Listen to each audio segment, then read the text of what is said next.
Hey guys, I wanted to take a second and show you what it's like to drive a first gen Tacoma like this on 33s with a 2-inch lift and no sway bar.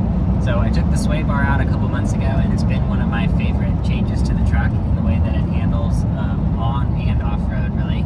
But I get a lot of questions about it, and I had a lot of questions that when I first, before I did it, whether or not it was going to be unsafe and just have way too much roll. So I am going to show you what it's like firsthand.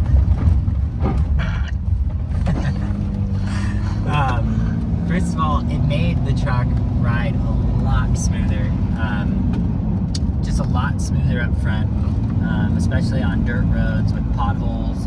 Basically, what it does is when you have the sway bar installed, it's there to keep the car from swaying back and forth, but it does that by applying, basically doubling the spring rate of one wheel when that wheel is interacting with the bump. So imagine you have the independent suspension.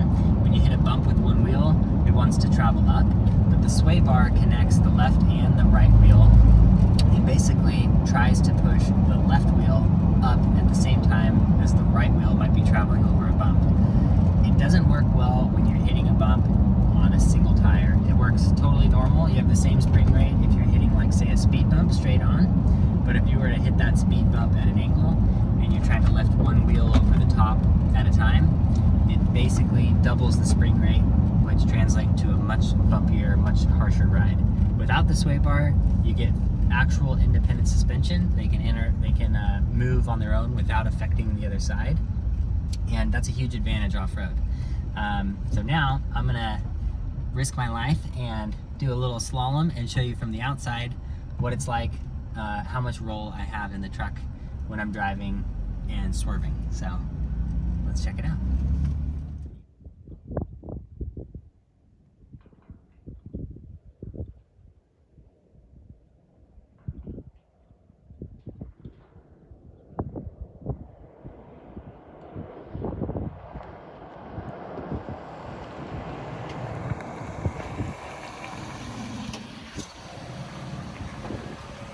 Look, I'm alive.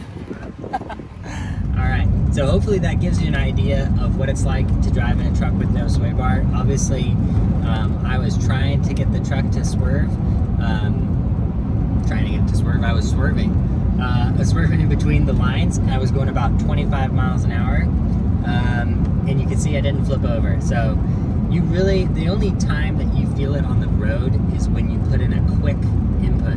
If I'm going around twisty roads like this, that's totally fine. If I jerk the steering wheel,